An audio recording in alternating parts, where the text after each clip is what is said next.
I'm a 42-year-old drag queen living in Philadelphia. Of course, I'm jaded.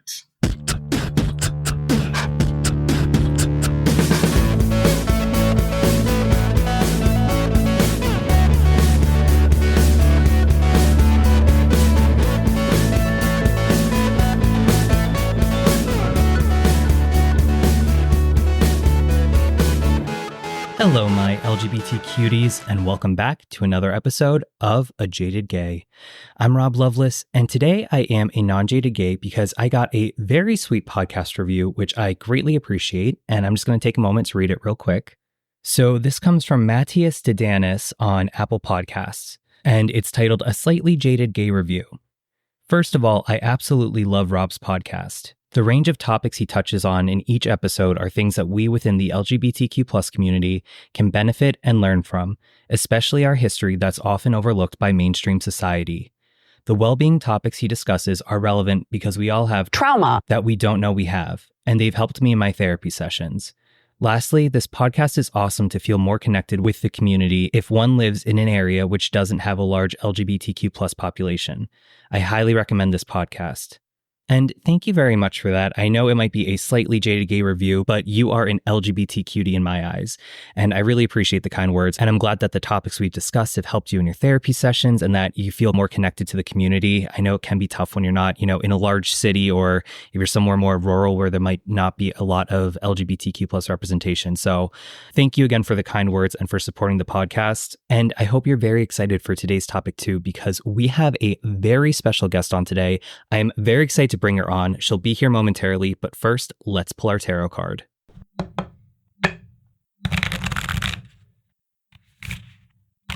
So the card for this episode is the King of Cups. Cups, as you know, is tied to the element of water. It's connected to our emotions, so you can think of letting your emotions flow freely. And it's feminine energy, so it's asking us to meditate and reflect. Kings are the final card in each of the minor arcana suits, so this represents we're at the end of a cycle or journey. It's also the 14th card in the suit of cups, so when you add double digits together, that equals 5, which is tied to change, instability, and loss. And sometimes 5 is considered to be the conflict number. And while the king is traditionally a very masculine energy, the suit of cups is representative of feminine energy, like we talked about. So this card is really a balance between both energies, being action-oriented and also reflective and meditative.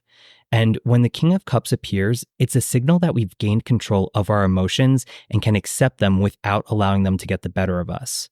Again, you can really see that balance of energies. We're in tune with our emotions and feelings, we recognize them, but we take logical action without reacting emotionally. And while we are at the end of a journey and have mastered balancing these energies, the work isn't over. There will always be new situations and challenges presented to us where we'll need to remain mature and keep these energies in balance. And so we must remember the importance of setting boundaries and expressing our emotions clearly so that we can continue to act logically. And tying it back to the number 5, which is somewhat representative of change, instability, and loss, sometimes when we set those boundaries and express ourselves, people around us still are not going to hear us or receive our message well. And so there may be times where we have to set appropriate boundaries to limit our time around certain people or certain situations or turn away from them completely. And while there is loss tied to that, it is ultimately important that we keep ourselves balanced between our emotions and our logic so that way we can move forward and pursue the path that feels most aligned to what we're looking to achieve in life. And while we pulled the King of Cups, I am excited to bring on a true queen today. She is Philadelphia's Queen of Comedy and the 2019 Drag Queen of the Year. Please welcome Bev. Hi, Bev. How are you today? Hello. Lights, cameras, me without a stitch of makeup on. Hello. How are you? Doing well. Thank you for joining us today.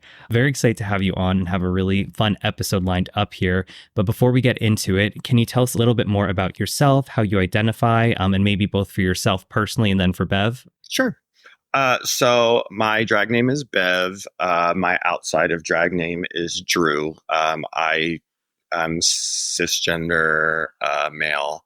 I go by she, her in drag and he, him out of drag. Although you can pretty much call me whatever, as long as it's respectful, I'll respond to it. So, and I'm 42 years young, living here in Philadelphia. I moved here in 2012. I grew up in the Baltimore area, and I've been doing drag for about 13 years now. So I'm a lady of a certain age. Awesome. And are you a jaded or non-jaded gay today, and why? I'm a 42-year-old drag queen living in Philadelphia. Of course, I'm jaded. I think I came out of the womb jaded. I don't think I've ever been a Mary Sunshine. I've always been cynical. So yes, I'm definitely a jaded gay. Fair enough. Fair enough. Well, just to kick off the episode, in your own words, can you tell us what your own personal definition of drag is? I grew up pre RuPaul's Drag Race, so it's never really been like this is my art, this is my identity. I kind of started approaching things always from like putting on a costume side of drag. Like Bev kind of started out as like a church lady type character, very like the church lady from SNL or like Tootsie or Mrs. Doubtfire. My drag is Bev is me putting on sparkly clothes and big wigs and crazy makeup to go make people laugh. And that's my job.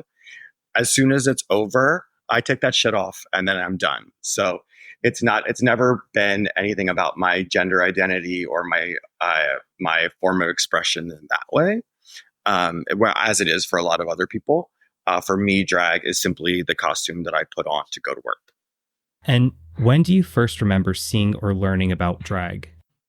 I mean, I remember my parents had to have known about me long before I knew about me because I remember them taking me to the movies to see The Birdcage and Mrs. Doubtfire. And it was always like, especially The Birdcage, where it was like, all those pretty women are actually men. And like Nathan Lane's character, who I like knew from The Lion King, was like, suddenly he was the mom. And he was like the glamorous showgirl at the end. And then they put Gene Hackman in drag. And like, it was all like very fancy and sparkly.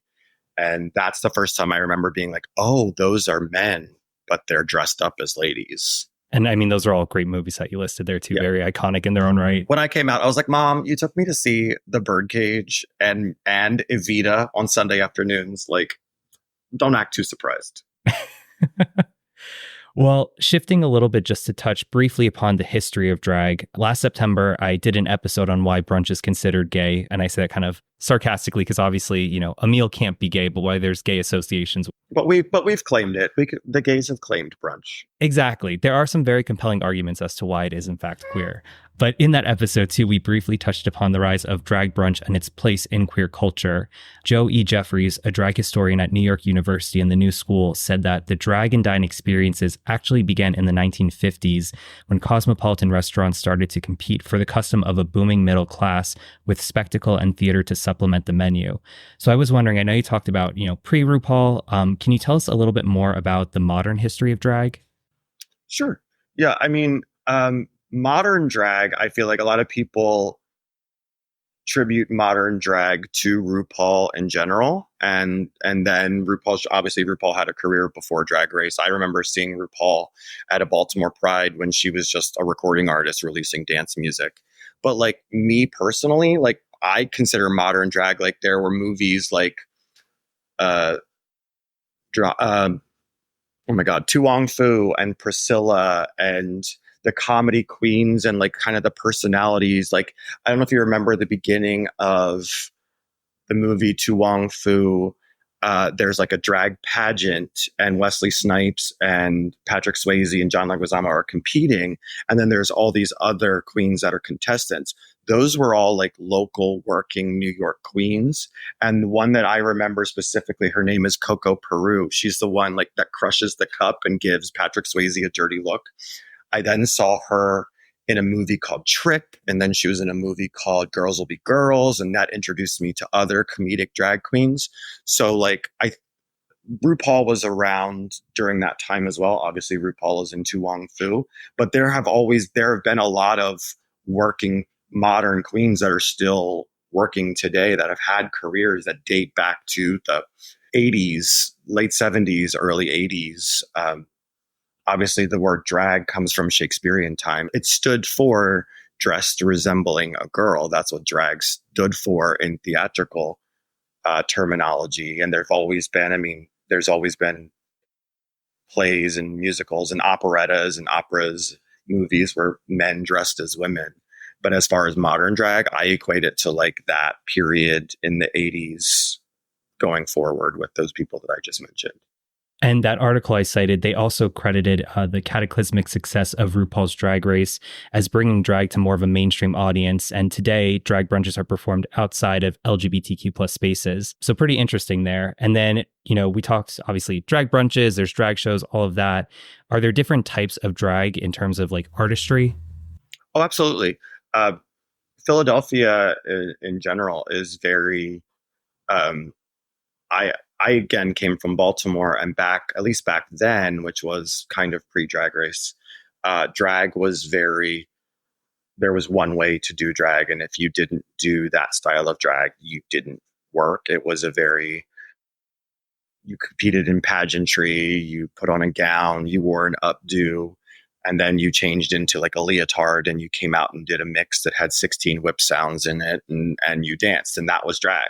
And then when I moved to Philadelphia, there was 10 different others. I mean, there was goth drag and there was comedy drag, and I'd never actually seen trans women before. Like in the Baltimore area at the time, it was a pageantry system where you had to be a man because there was male interview, and then it was the Miss Gay America system. And they were the last ones to kind of hold on to that belief system where you had to be a man and then you turned into a woman.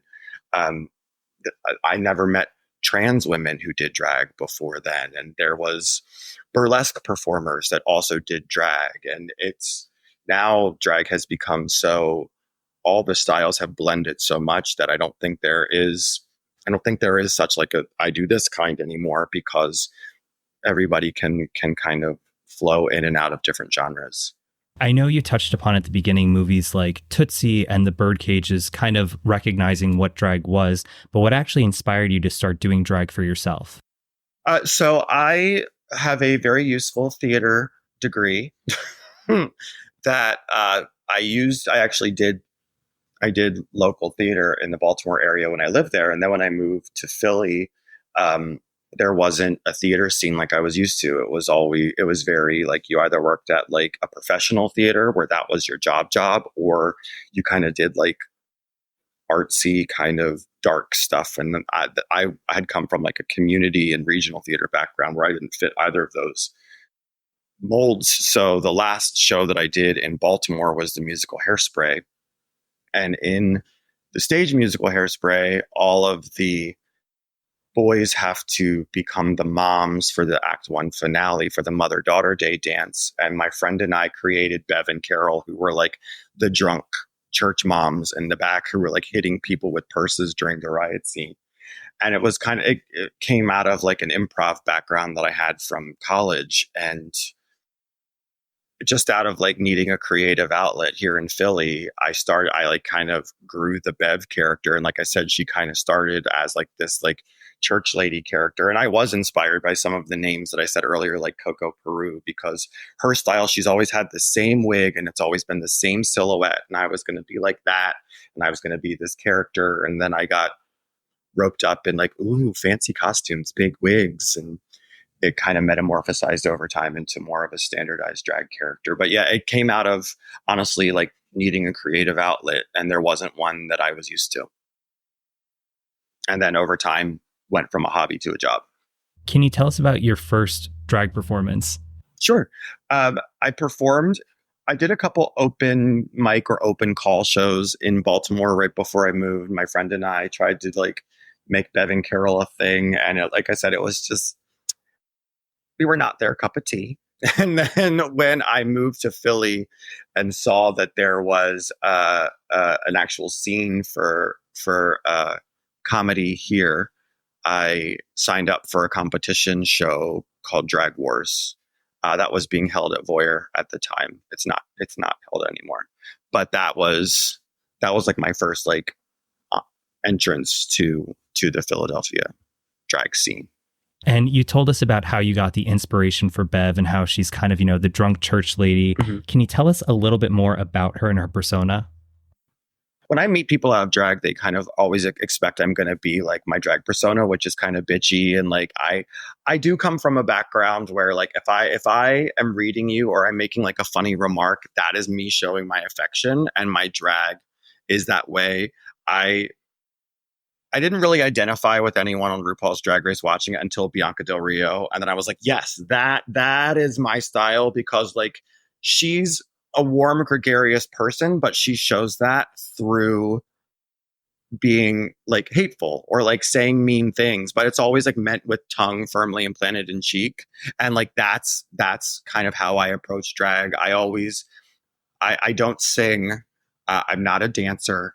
I'm predominantly known for talking on a microphone and like interacting with an audience. And then my style of performance is that I make funny mixes that combine songs with sound clips from movies and TV shows and YouTube and social media and that kind of thing, to again make people laugh and catch people off guard. And it can be pretty irreverent. I prefer to work like PG-13 to R, but if I can clean it up and be PG if I need to be. Looking through some of your performances on YouTube, you can see these amazing costumes. I love them. Can you share some insights into your creative process, especially when it comes to designing the looks? Well, I guess that you could say like I do come from the Drag Race school of drag, in the way that I'm not a DIY kind of person. I don't sew. I don't style my wigs. I always joke, I don't sew, I don't do hair, but I don't haggle. How much do you want for that? Perfect. I'm not going to haggle with you. Uh, Here's my PayPal. Here's my Venmo. I will send it over to you. I come up with ideas, and then I either source things from existing sites. Like I don't buy from Amazon that much, but like you can sometimes, especially if it's like we do a lot of like Real Housewives style shows. You can get like a sparkly dress from pretty much like Fashion Nova, Amazon, one of those. But as far as like custom stuff, over the years, you kind of learn as a queen who you trust to make things for you through trial and error. So I have like 3 to 4 different people that I will reach out to for custom costumes. And then as far as wigs, there's like a handful of people that I will reach out to. Or I do follow a lot of like, nowadays, there's a lot of like Instagram accounts where they will post something and you can bid on it, and then they take custom commissions. You get introduced to them by that. But I'm more of a curator, I would say, than a designer. I get an idea of what I want for something and then I seek it out. I've painted myself into this corner of having really nice things, so I don't trust myself to make those myself. You talked about too how you kind of make the snarky jokes as like an act of love to people, and that's kind of some of the drag persona there. So how do you incorporate humor into that persona? I think it's the job, especially because a lot of when I'm like doing that type of interaction with someone, I'm like hosting the show. And I think I always say like being a drag queen, especially at a drag brunch. And I wanted to talk, like I actually co-own a drag brunch company with 3 other queens here in Philly called Big Wig Brunch. Plug every Saturday at the Punchline in Northern Liberties. Philly's only drag queen owned and operated brunch. Bing. But we that is a drag brunch, but we get a predominantly bachelorette, birthday party, new to drag kind of crowd for that particular brunch. And so my style of drag and my fellow co-host Vinchel's style of hosting, where it's like I'm going to assert my authority, but I'm going to also make you laugh while doing it. So I'll be self-deprecating, or I'll say something funny about what they're wearing, or if it's a bachelorette party, I make fun of the ugly wigs or the blinky dick jewelry that they're wearing, or I'll make fun of the fact that they're all wearing shit that someone got from an Etsy account, and that makes them laugh. And it like I say, it's like being a drag queen host for a brunch like that is like being a kindergarten teacher for a bunch of drunk toddlers, because it's like, all right, I'm in charge. We're going to stay in our seats. We're going to respect the performers. We're going to tip the performers. And then in return, you will have a wonderful time. And like, it's that if you can make them laugh, but while still being assertive, that's the best interaction, I think, because you don't want to be mean. They paid to be there. You don't want people to not have fun at a show of any kind. But if you if you establish that you are coming from a place of humor and love, and everyone around them is enjoying it as well, then that establishes a healthy relationship for the time of that interaction that you're going to have with them over the course of the show, whether it be an hour or two or not. And that's a good segue for any of the listeners who maybe aren't familiar with drag brunches or drag show etiquette. Can you please just go over some, basic rules of respect and everything? The 4 rules that I typically give for a drag show is I always ask if there's any drag virgins in the crowd, anyone who's never been. Inevitably, especially at a brunch like that, there's always some. You go over, you ask who they are. You joke about, oh God, they raised their hand. That's the worst thing to do in front of a drag queen. So then they laugh.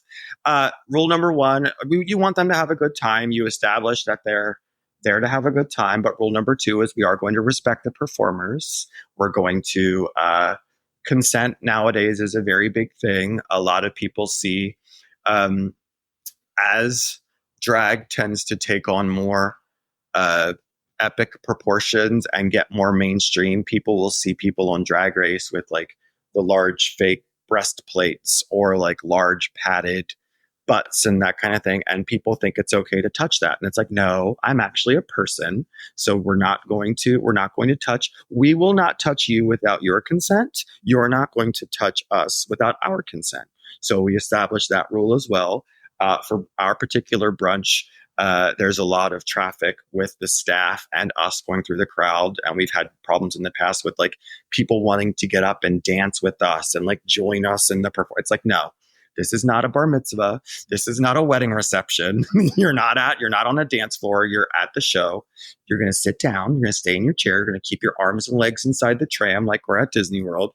And you're going to respect that. And then rule number 4 is always tip your drag queens, because it is, I always joke, like I still got student loans to pay off. So if you would like to give me $1 that I can give to Sally Mae, that will help us both. So have fun, take care of the staff, don't touch us, give us your money. Those are the rules. Sounds fair enough. Yeah, and we'll all get along swimmingly.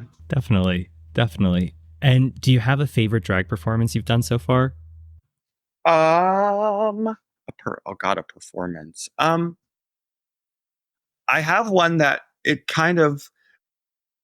it's become my favorite because it has a really, really good story attached. It came out of a not great situation, but to try to tell not a very long story, I do a lot of private events as well, and I got booked to do a wedding shower in New Jersey through a company that I work with that books people for events, and they requested a dirty drag queen. Hello, that's me. Hello. So they reached out to me. I was told it was going to be at a banquet hall. When I arrived, it was an Olive Garden in the banquet room, which was the back half of the restaurant, which is like a curtain drawn. And this is on a Sunday afternoon in North Jersey at the Olive Garden. So the rest of the restaurant is all people that have just left church. And I am doing like all of my dirtiest material. I made a funny mix for them just for that. And I was supposed to be there 3 hours. And after being there for 45 minutes and doing my first number, I was asked to leave because they didn't know what they signed up for. And I was like, you all requested a dirty drag queen. Like I could have done something else, but this is what you requested per the agency. And they were like, yeah, you need to go. So I was like dumbfounded and stunned that day. But now I have like worked that into my act. And like, I like doing that number because I was like, I'm going to do this number for you now. Imagine a stunned room of people at a wedding shower. And then the other half of the room is people that have just left church trying to enjoy their unlimited soup, salad, and breadsticks. And then after doing this number, I was handed 2 $100 bills as my tip and told to leave. So it's become one of my favorite parts of my act to do. And it always makes people laugh and people like die as soon as I start doing it. But yeah, I guess that's a rise from the ashes kind of situation. But that's quickly become one of my favorite numbers to perform for people. There's a lot to unpack in that whole story you Mm-hmm. just said, but beyond the pay there, I have to ask, did you at least get breadsticks? No, I didn't even. Luckily, like right after that number was done, is when their like appetizers came out. I was like, all right, we're gonna let you all enjoy your appetizers and your soup and salad, and then we'll be back with the second part of the show. And they were like, the mother of the bride was like, yeah, she's really upset. You just need to go. Sorry, like you're the one that booked this. I don't know what to tell you. So yeah, I did not get any Oh, wow. snacks that day. Nope. Well, shifting from just being, a drag performer to also being a member of the LGBTQ plus community, good, bad, or otherwise, how has being a drag performer impacted your experiences within the community? I mean, it's been interesting over the last year or two with all that's been going on with drag and gender and everything with that within the public eye and the media and within the queer community. I have said every other time I've, because especially I don't know when this is going to come out, but we're right before Pride Month, and as a working queen, June tends to be when like all the organizations and businesses and companies come out of the woodwork and they want uh, a drag queen to come perform and come talk to their company. And I say, I'm like, I am a cisgendered white man who does this. I'm not going to speak for the experiences of any other gender than my own. I'm not going to speak for the trans community. I'm not going to speak for the non-binary community. I'm not going to speak for the experiences of performers of color. I know that the privilege that I have as a white performer. Um, so a lot of the backlash with drag, I feel like is just a cover for people to discriminate against the trans community, because I don't have to go out in public and drag unless I'm in a safe space. Like I I live in the neighborhood. I have a car. I did that on purpose because I don't want to have to use public transportation and drag. I don't want to have to call an Uber unless I need to. I don't live in an area where I feel like I mean, everywhere in the city is not 100% safe, but like I live in an area that's predominantly well traveled with other members of the queer community. I'm not living in other parts of the city. I mean, someone was just murdered 3 weeks ago, a member of the queer community who did drag, because they were harassed going from the train station and attacked. And that's very difficult to understand in 2024. But then you look at how the legislation and everything is targeting people like that do have to go out in public, like in wigs and makeup and that kind of, because that's their gender identity. And I think that we as the queer community need to try to protect those individuals more than we do. Uh, But again, I can only advocate for my experiences. I know we touched upon RuPaul's Drag Race before, how it's really increased in popularity and it's really kind of brought more exposure to the art of drag. How do you feel about drag becoming more mainstream? I think it's a double-edged sword. I think it's great that it is more mainstream because it certainly allows for a lot more opportunities, um, a lot of places that are not quote unquote queer or gay spaces are now doing drag shows and drag brunches because they see the popularity of RuPaul's Drag Race. And it certainly has opened the door for a lot of people to consider the art form of drag that probably didn't have exposure to it otherwise. It is a little bit of a slippery slope, and this is the aging drag queen in me talking, but like it does kind of create this like homogenized style. I just had an not great interaction with someone who wanted to book me for a private event and kept using the words of, we really want something more high energy. We really want something more. I'm like, Drag Race has made everyone think that every drag queen does like death drops and flips and splits and all that kind of stuff. And like, that is an excellent talent to have. But like, for me, that's not what a quote unquote lip sync is. Like, yes, you need to be a performer, but not every song needs that. And not every person needs to be able to do that. It's also created kind of an ease with becoming a drag queen, which in one way is great, but it also kind of, when I was, my friends and I joke that have been doing drag for a while. It's like, you can tell when someone went through what we call a booger phase and when they didn't, because like, I feel like every drag performer needs to start out ugly and then learn and get better and like grow into something. But if you're like watching YouTube tutorials and you ordered shit on Amazon on like Monday and by Thursday you're a quote unquote drag queen, to me that is not anything particularly special.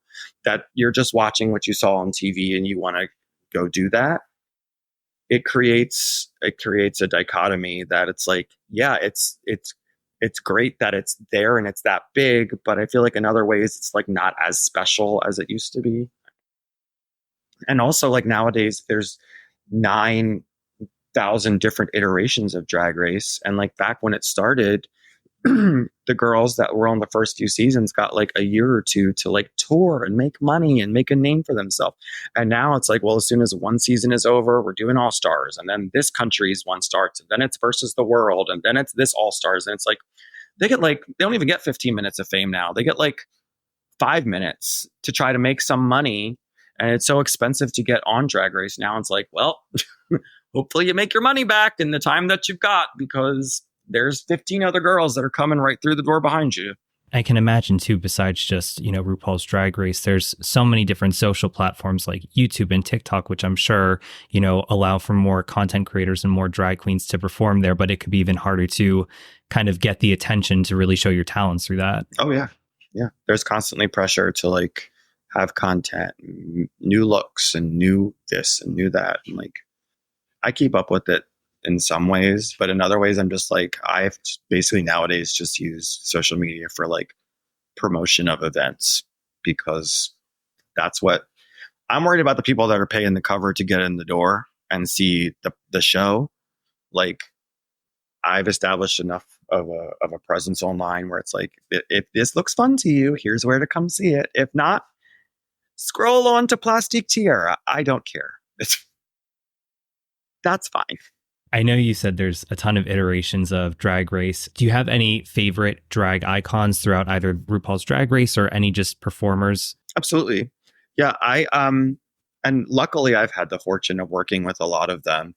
I mentioned a few of them earlier, but like early in my drag career, I got a chance to do a quote unquote Queens of Comedy show where I got to work with what I consider to be legendary comedy queens like Jackie Beat, who's from LA and has recorded songs for years, Bianca Del Rio, Coco Peru, Varla Jean Merman, Sherry Vine. Those were the big hitters that I kind of, when I was younger coming out, they were like the drag queens that were big at the time. And like I said, movies like Girls Will Be Girls and Trick, they were all featured in that. And then when like you would go out to the gay bar, like Jackie Beat had a parody of Baby Got Back called Baby Got Front that was all about like a guy's big dick, and like they would play that at the gay bar, and it's like, oh my God, she's amazing. So getting to work with them was incredible. As far as within the Drag Race, like girls, I gear towards the comedy girls. I think Jinx Monsoon is incredibly talented. Bendela Creme, Bianca. I worked with Bob the Drag Queen a bunch of times before she got on Drag Race, because I used to go up to New York and do her show. Thorgy, Ms. Cracker. Oh God, who else are the comedy girls? I mean, those are the big hitters. Nina West was a sweetheart when we worked with her. So yeah, I appreciate the beauty of the girls that consider themselves the fashion girls or the look girls, but that's just not something that I know that I'll ever achieve, or nor do I aspire to. So those are the ones that I look up to as far as like it and like what they've reached is like what I'm working towards, which is like doing something on that level, like touring and having this show that's all like your baby, and you're out there and you're doing it and bringing it across the country or across the world. The drag community is known for its diversity and inclusivity. Can you tell us a little bit about the importance of representation within the drag community? Absolutely. We are in a time and a place where there needs to be representation of everyone, not just race, not just gender, not just performance style. I mean, again, I talked earlier about Philly in general. Like, Philly has a huge and thriving drag king community, which are predominantly like trans mask performers and female identifying performers that dress male identifying. Me personally, I try to keep all of my shows at least 50% performers of color, because it's if everyone looks the same in your show and everyone's doing the same thing, then that after like the second or third like, it's boring. Like, everything should be diverse, because it's appealing to there's something for everyone in the audience. And if that's not your cup of tea, it's exposing you to what that is, and is opening you up to a style or a song or a dance or a color or something that you may not have been exposed to. And we need to provide opportunities for those that don't have the exposure or the opportunity, that because of marginalization and because of background and economics and that type of setback that they've dealt with. And again, as somebody who has the platform, I personally try to provide those experiences. And I think that I can't speak for everything in Philadelphia, but I think a lot of at least the performers that I work with are adhere by those ideals as well. Some don't, but I don't work with them, so it's fine. But we won't call them out. At least not. Maybe in the after show. Yeah, maybe in the after show. You know, drag also has a strong connection to LGBTQ plus rights and activism. For example, during the Stonewall Riots, drag queens rioted against police repression of queer venues at Stonewall in 1969, and they risked their safety to march at the earliest pride parades over the years that followed. And then throughout the AIDS crisis, they raised funds for research and support services while they and their friends died from the disease. So how do you see drag intersecting with activism today? Drag, I think, has always been and will need to continue to be political. Dealt with a situation within the last year where I had to sever a relationship with a bar here in Philadelphia that I had worked at for 10 years because they tried to censor a performer from doing a number in support of Palestine. They were a second generation Palestinian immigrant. And I personally am pro-Palestine, but I get that there are those that are not. But I don't think it's the place of a bar owner or bar management to be policing what statements can or can't be made in their, just in general. And that particular situation, that owner said to us, he's like, I just don't want anything political in my building. I was like, do you understand that there wouldn't be a gay rights movement without, nowadays they would be referred to as trans women. Back then they were considered transvestites or drag queens. But like, if it weren't for Sylvia Rivera and Marsha P. Johnson actually beginning the Stonewall Riots, we wouldn't have the modern gay rights movement. You can't tell a room full of performers that they can't do anything political. I think that now with what's going on in the world, yes, I approach things from comedy, but I still do things poking at those in power that are keeping us down and are establishing laws and sanctions that are meant to keep us down. And I think that it is important for drag performers as artists to continue to resist that and comment on that and keep it visible, because what you're seeing on the news doesn't reflect that. You have to get that sometimes from art, because you're not going to get it from quote unquote non-biased journalism. And drag, while it can be scapegoated, it also is it is scapegoated because people are putting themselves out there for the purpose of being visible. Over the past few years, we've seen a rise in drag bans and anti-drag legislation, claiming that drag is such a threat to children. So can you tell us more about that? Sure. I think it's all a distraction. It's if we cared about children and we cared about protecting them, then we would have banned guns 20 years ago. You can't say that you're worried about the safety of your child when you, a child has never been killed at a drag queen story hour. A child has never been killed at a drag show. Lots of them have been killed in school shootings. And I'm not going to talk about religion or the church or anything, but as far as protection of children, they're not exactly protected there as well.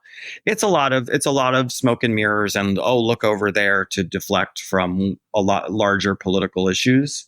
Last summer with the drag bans and with like places pulling sponsorships and pulling pride relationships, it all comes down to money, unfortunately, and who's paying the bills and who's not. And it's a lot easier to look at a marginalized community who you think is passive and not going to fight back. And that's why shows like We're Here on HBO and things like that are out there and like actively resisting that type of viewpoint. How have these drag bans impacted you individually and the drag community overall? Personally, I am not, I joke, but it's true. I'm not a drag queen story hour kind of drag queen. I did not do this to read Green Eggs and Ham to your fucking toddler. But I was targeted by a right-wing blog. Basically, I'm not even going to call it a publication, blog. I did a corporate pride event 2 years ago for a large company out in the burbs. And when I got there, I did not know ahead of time, but when I got there, it was a family friendly, all ages event. And so there were a lot of kids there. And they asked me kind of last minute to have a pride fashion show for all the kids, because a lot of them were wearing like rainbow clothes. And I was like, sure, no problem. So I brought the kids up and introduced them to the crowd, and we all clapped for them. And at the end, we took a picture. Well, apparently someone within that company didn't like that event was occurring. So the photos of me with those kids were put on this blog, and they used my legal name as well as my drag name. And then like blurred out all the faces of the children. So it looked like I'm this big monster clown, and I'm with all these innocent children. And this was also around the time that the Roe v. Wade situation was being overturned. And so the headlines were like, this company uses money to force children to be around drag queen, also providing money for abortions. Like it was a whole like, but just like, and then like, I kind of got doxxed a little bit. I ended up having to like change my Twitter handle, and I got some emails and that kind of stuff that were all just like from spam accounts and people that of course aren't going to show their actual face. They're going to hide behind a burner account. So that was scary for a minute. And then last summer I had a relationship with a Philly bar and restaurant that had been doing drag brunches, and they kind of caved to the pressure of when the whole Dylan Mulvaney situation happened. They canceled all of their future gay events. And I called them out on it because it happened like a week before Pride. And I said, I think it's really shitty that you are doing this right before Pride Month, because you claim that like you were fine getting the gay money for the last year, but then you get a little bit of pushback. And they didn't respond to that. And then here's a little kicker. If anybody wants to do any sleuthing on their social media, I won't say the name of the venue, but they canceled all future drag events. And then in honor of Pride Month, decided to sell t-shirts with their brewery logo in rainbow across, with a portion of the proceeds going to the William Way LGBT Center. So they canceled all gay events, then sold their own merchandise that a portion of the proceeds were going to go to a gay community center. Oh, okay. Cool. Great. Thanks for being an ally. Yeah, gotta love that rainbow capitalism. Yeah. So those are really the only two experiences I've dealt with. Again, I don't want to speak for other people, but I know that there were a lot of events across at least this area that I saw where like prides were. I know that like Westchester Pride a year or two ago, they canceled it due to threats from people in the community saying that there was going to be violence if the outdoor Pride festival happened. They caved to that. Events at like other non-LGBT establishments that friends of mine had were all canceled last year because of backlash or negative. They would post an ad on social media and then they'd get all these negative, hateful comments and threats of violence. And it was scary. And you can back down from that, or you can stand up to it. And unfortunately, I think a lot of businesses backed down from it and kind of left us all out here to hang and dry. I'm not a huge TikToker, but I watched all the like they put Dylan Mulvaney out there to like sell their product and then like left her hanging high and dry to like deal with all this shit. It's like I'm sure Dylan Mulvaney did not reach out to Bud Light to ask if she could work with them. They saw her as a prominent member of the community to hawk their shit for probably a couple grand. And then when that blew up, they backed away and left her out there to get all that negative attention. I don't know. It's sad. And I also feel like Bud Light doesn't have the best reputation for being pride friendly. I know a few years back they had like a pride campaign that said LGBTQ, which is like let's grab beers tonight, queens, or something. And they had a like rainbow next to a bottle, but then they want to participate, but they don't want to walk the walk too. Oh yeah. So. Target this year isn't even putting their pride collection in the store. It's only available online. And I watched a Instagram reel where it was a guy like reviewing it, and compared with years past, it's like very subdued and very muted this year. They're like, all right, well, I guess we'll do it, but we're not going to sell it in the stores, and we don't want it to be like too over the top. It's like, really? You still want the money, but you don't. And I understand safety is a concern, for retail spaces like Target. But at the end of the day, this is violence that LGBTQ plus people face every day. Absolutely. And in years past, it's been more tolerable for retailers. So they've been able to profit off of the rainbow merchandise and enjoy it when times were good. But now that times are getting tough, they're just caving to the pushback where we as a community don't have that option. Absolutely. Is there anything that we can do as an LGBTQ plus community to push back against these ridiculous anti-drag laws? I mean, you can go out and support your local performers and your local, if you see that there's a demonstration or you see that there's a protest or a march, you can certainly show up, because the larger they are, the more visible they are, and the more valid they are in the eyes of the media, which gets that out there. Obviously voting, not just voting in the presidential election, vote in your local elections, because that's what's going to affect you locally.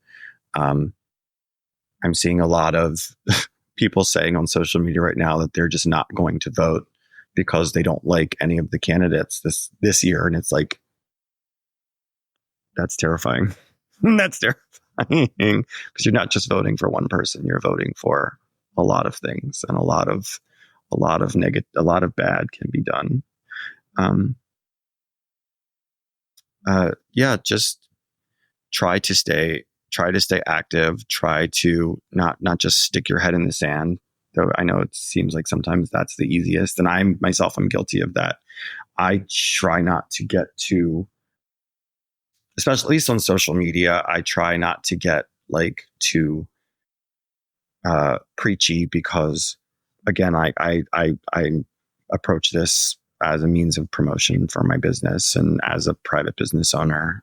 I work for myself doing drag. I don't want something getting taken over by the trolls, because then you can't use that anymore. So yeah, just do, I guess, what you can with the means and the resources that you have as an individual. And I know there were some heavy topics we covered in this episode, so I definitely want to kind of end it on a more uplifting note. So a few last questions here.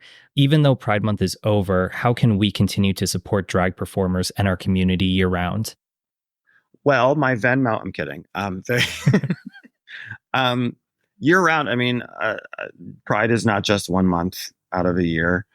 Drag queens and drag performers in general, performers in general, are not just performing 30 days out of the year. Like, at least for me personally, this is my full-time job now. I left my day job last year to focus on this full time. So certainly, I joke at my drag race viewing parties, but it's true. Like, if the drag queens that you know are only the ones from RuPaul's Drag Race, then you're not a fan of drag. You're just a fan of a TV show. That's like saying I like music, but I only know the performers from American Idol. That's not the same thing. If you don't know the local performers in your wherever you're located, then you don't know. Then you're not a fan of drag. Like, nowadays, especially, drag is pretty much everywhere. It's at the pub around the corner. It's at the grill. They're doing a show. There's bingos and fire halls. Go out there. Try to, like, if you don't know anybody, Google where you are and drag queen, and I bet somebody's name or somebody's Instagram is going to pop up. And then you follow that person and you see where they are and you see who they work with, and you go out to their shows. If you don't, I joke that, like, yeah, give me your money. But, like, if you can't afford to tip, or you can't afford to go to a show, I bet if you messaged that performer and said, hey, I've never been to a drag show before, I really want to come. I don't have a lot of money. I don't have enough. They'll be like, you know what? What's your name? I'll put you on the list. I want you to be able to come. At least that's what I would do. And if you don't have dollars, like, just be like, have fun. Like, give us energy. I'd rather have a room full of people that are clapping along and having a good time and maybe not giving me the best money than a bunch of people that are just sitting there, like, bored, looking up to me, and, like, maybe once in a while I make a 20. That's not fun. So learn the performers, see where they're performing, go out, have a good time. That keeps that business open. It keeps that person working, and it exposes you to people that you've never seen before. Are there any resources for aspiring drag queens to help them promote themselves or purchase costumes for their performances? Newer performers do tend to, it's easy now, like I said, to do stuff through, like, Fashion Nova and Amazon and Temu and all that kind of stuff. That's easiest. And then as you start to go, I would say, as you start to go out and meet performers and meet, oh, so-and-so does hair. Oh my God, I would love to. Like, you can slowly work your way up. Also, I personally started doing stuff with, like, Goodwill and thrift store because I came from a comedy background, and it's easy to find stuff there. There's always, if there's a will, there's a way. You don't have to be a glamazon coming out of the womb. Everybody can learn. Everybody has a place to grow. If you're approaching it to be Instagram famous in the first 10 minutes, then you're not doing it for the right reason. Take your time, learn the right and wrong way to do things. That sometimes comes from trial and error. And if you're meant to do it, you'll be successful. What words of wisdom would you give to someone who's interested in exploring drag for the first time? Don't. I'm kidding. I would just say, do it for the right reason. Like what I just said, if you're doing it because you think it's an easy way to make money, or you want to be Instagram or TikTok famous, who knows? You might have success doing that. There have been people on Drag Race that have only been known because of their TikToks. So my advice would be to just go into it for the right reason. Do it because you have a passion for it, because it's something that's been calling you to do it. It's your creative outlet. It's something that's going to keep you motivated, because if it's just something that like you wanted to do because you wanted to be famous, you're not going to have fun. You're not going to want to do it. You're going to hate doing it and probably won't continue doing it. It's got to be something like inside of you that motivates you to keep doing it. And connecting it back to the tarot, King of Cups, we have reached the end of a cycle or journey, and Cups is all about emotions. So it's probably a journey where we really had to look within to understand our emotions and really put ourselves in alignment. So that way we're understanding of our emotions and what feels right to us, but that we're not acting emotionally. We're thinking through logically to take inspired action forward. And we've probably had to implement some boundaries to really put that into practice. So that way we're not allowing our emotions to get the best of us. Again, with this card, it's the 14th card in the suit of cups, which if we add it together equals 5. And that's sometimes known as the conflict number. It signals instability and loss. So sometimes when we're setting those boundaries for ourselves, there will be loss along the way. We need to either remove people from our lives or remove ourselves from situations. And just like Bev talked about, there are a lot of boundaries that have to be implemented within drag regarding what organizations and companies you work with, making sure that they're aligned to your mission and your values going forward. And whether or not you're an LGBTQ plus performer, remember, there are always those boundaries we need to set, especially as members of the community. A lot of our existence is politicized. And so we really need to set those intentional boundaries. So that way we're surrounding ourselves with people, organizations, maybe corporations who genuinely have our best interests at heart and are aligned with how we want to move forward. And again, while it's easy to get defensive when somebody may, have differing values than you, it's really important that we balance our logic and emotions. We're allowed to feel a certain way if we feel somebody is challenging ourselves, but how do we communicate that? How do we communicate that clearly and appropriately? And how do we set those healthy boundaries? And even if there's a previous situation in the past that we've overcome, life is about cycles. There's always going to be new opportunities on the horizon, new challenges, new obstacles. So we're going to have to constantly practice and refine our boundaries and really work to keep both the logic and the emotion in balance. So even though we've achieved this mastery of it in the current moment, we have to continue refining that skill for the future. Bev, thank you so much for joining us today. Can you tell the listeners where they can learn more about you and connect with you and find your performance schedule? I thought you'd never ask. I am pretty much on every social media possible as It's Bev Bitch. I always say It's Bev Bitch, like Britney, but elderly. ITSBEVBITCH. That is my Instagram, my TikTok, my Twitter, my Venmo, bing. And I have a website. The website is itsbevswebsite.com, itsbevswebsite.com. That has all my show schedule. If you're following me on Instagram, I always post, post weekly my schedule for the coming week. My YouTube, you can find me at It's Bev Bitch there as well. I don't post a lot on YouTube anymore because YouTube is an easy way for someone to steal your ideas. And myself and other queens had situations where like, oh, look at her. She watched my video and now she's doing my exact same mix, but just slightly different. And you literally came to my show and you saw that. And now you're doing that. Okay, cool. So I don't post too much on YouTube. But yeah, everything else I've said is pretty much all under It's Bev Bitch. And as always, thank you for listening. If you have any questions for myself or Bev or feedback for the episode, please feel free to reach out to me, rob@ajadagay.com. Also remember to rate, review, and subscribe to the podcast. 5 stars greatly helps to spread the word about the podcast, get it up in the algorithm so that more people can find it and connect with it as we build a larger LGBTQ community. You can also check out the website for more information on Bev and other guests, episode resources, links to merchandise and socials, all that fun stuff, ajadagay.com. You can connect with the podcast on Instagram, TikTok, SoundCloud, and YouTube at AjadaGayPod. You can follow me personally, Rob Loveless, on Instagram at Rob_Loveless. Also, if you're feeling generous, you can support the podcast on Patreon for as little as $1 a month. That gets you access to episodes a day early, ad-free, plus exclusive monthly bonus episodes. And if you sign up at the $3 and $5 tier, you get some additional goodies. Or if you'd rather do a one-time donation, you could do so through Buy Me a Coffee at any dollar amount. Both of those are at AjadaGayPod. And remember, Every day is all we have, so you got to make your own happiness. Bye.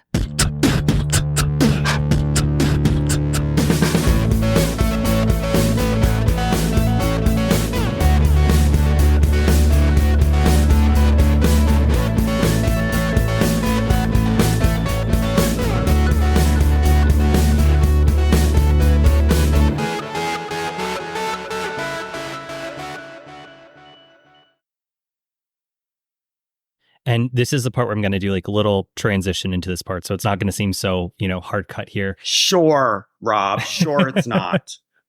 I swear the magic happens behind the scenes.